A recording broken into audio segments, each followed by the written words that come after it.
everyone, welcome back to my channel. Welcome to another weigh-in video. If you're new here, welcome. My name is Kristi. I'm currently following the WW Blue program, but I do provide the points for all three programs on my channel. And if you're not even following any type of weight loss program, you can still get some good tips and ideas from my channel. So it's Thursday and I am really going to try hard to get this video out today because I want to share with you about the overnight oats when I do the meal prep review. So I'm at work. I'm taking a quick lunch break and thought I would film this, and then that way I can get it up when I get home from work. So first I'm going to start with my weigh-in this week. I had another loss. It was only 0.2. No, I need to say that again. It was 0.2. I always say don't say only because it makes it sound like it's small. Any loss is a good loss. So I'm at the point, and especially this year in 2020, that as long as it's not a gain, I am fine with it. Honestly, even if I stayed the same. So I am going to take the 0.2. I am very happy with that. A loss is a loss. Still not quite getting my steps in. I really have to try. And I know it's excuses. Honestly, it is. I'm literally sitting all day when I'm working at home. The good thing is I'm in the office now for like the next 5 days. Well, not the weekend, but so usually when I come to the office, I get a lot of steps because I have to walk like almost half a mile just to get into the building. So I should be doing a little bit better in my steps over the next few days. So let me move right on to meal prep review because I want to make sure to talk to you about those overnight oats. I was not a fan of the yogurt in them. I did do one without yogurt and I actually really liked that one. If you're not a fan of a strong pumpkin taste though, you probably won't like them at all. But if you don't care for Greek yogurt, do not put them in there. I did not like the combination at all. I used to make overnight oats a long time ago. When I first started making overnight oats, actually, I think the first meal prep video that I ever did, I made overnight oats and I used to use Greek yogurt in them. But this combination, it was so like tart. It's all I could taste was that tart, strong yogurt flavor.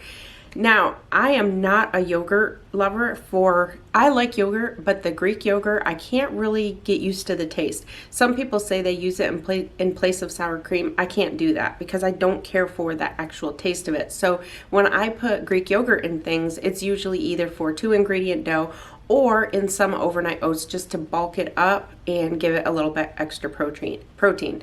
But let's just say I'm glad that this recipe is not out there on my website. I really wish that I could add text to my videos once they're up because I would love to go in there and just put something up there saying just leave the yogurt out. But once we upload to YouTube, we don't have a way to change the text. So always check in my comments, in the recipe, in the description box. Usually I will always put something. If I tried something and I didn't like it, I'm going to let you know. And the same with sometimes there's things that I like that my husband doesn't, or vice versa. I'll let you know that too. So down in the description box where I have the recipe, I will usually put something there.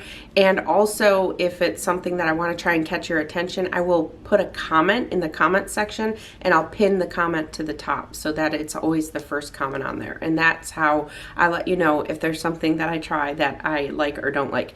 Let me tell you something though about overnight oats. Overnight oats are one of those things that people usually love them or they hate them.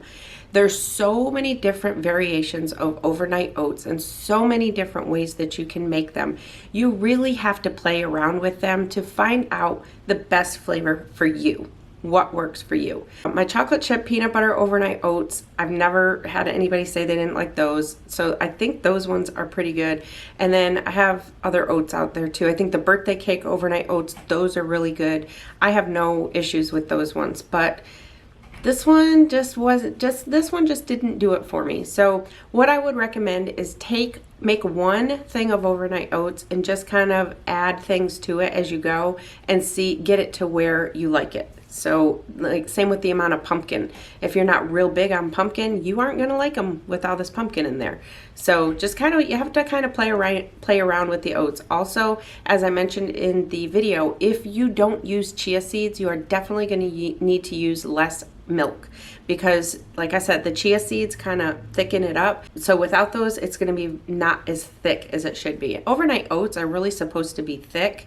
They're meant to eat cold but if you don't like them cold, you can definitely warm them. So there is my long drawn out thing about my oats. So we win some, we lose some, I guess. For lunch prep, I did the chicken fajitas, and I loved those. Absolutely loved those.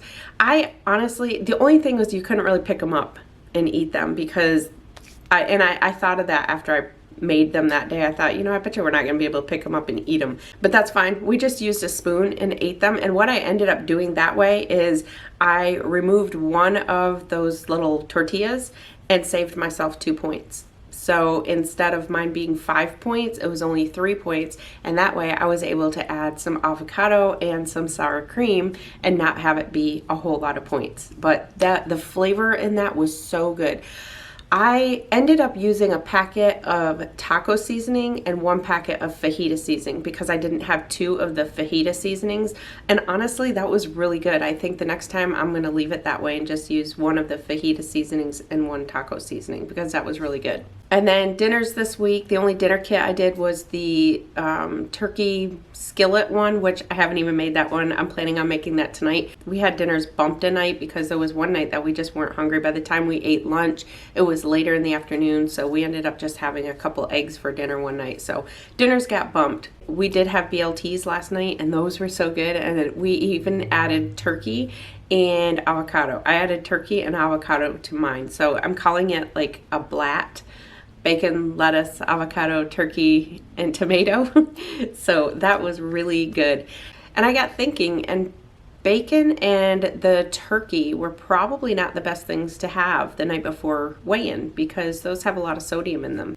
As far as part 2 of my Q&A video, which is basically the kind of more YouTube questions, they're basically questions about who I follow, how long I spend doing YouTube videos, and that really goes into what equipment I use, what software I use, what editing programs I use, and kind of all that stuff. Oh my gosh. That video is like 1.5 hours long. I've got it down to right about an hour. So I don't know what I'm gonna do. I haven't really decided if I'm gonna end up leaving it as one video, or if I'm gonna try and break that one up into 2. I guess I could just leave it as one. If it's an hour-long video, it's an hour-long video. I really go into detail about all the equipment that I use now. I think maybe what I'll do is I will leave it as one, and then I'll mark like the timestamps for when I'm talking about all the equipment I use.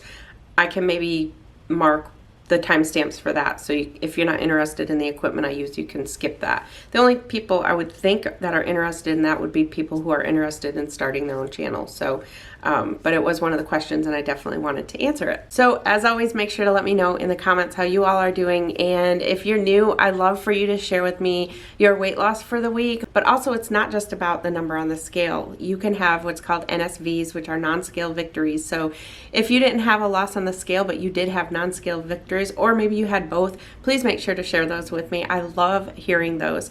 And also, I've had a lot of new subscribers lately, so I want to say welcome to my channel. I'm glad that you found me, and I hope you'll stick around. My weigh-in video is really kind of my video where I just kind of sit and do a little chit chat, and it's not, I'm not doing anything planned like a meal plan. I don't even have notes that I have sitting here. I just kind of wing it and talk about whatever comes to mind. But I love hearing from everybody. I love hearing how you're all doing, whether it's on the scale or not on the scale. So with that, I hope you all have a fantastic week. And if you are new and you're not subscribed, I hope you'll hit that subscribe button. And also make sure to click the notification bell so you're notified whenever I upload new content. I'll talk to y'all in my next video. I'm Kristi, and I'm Planning Us Healthy.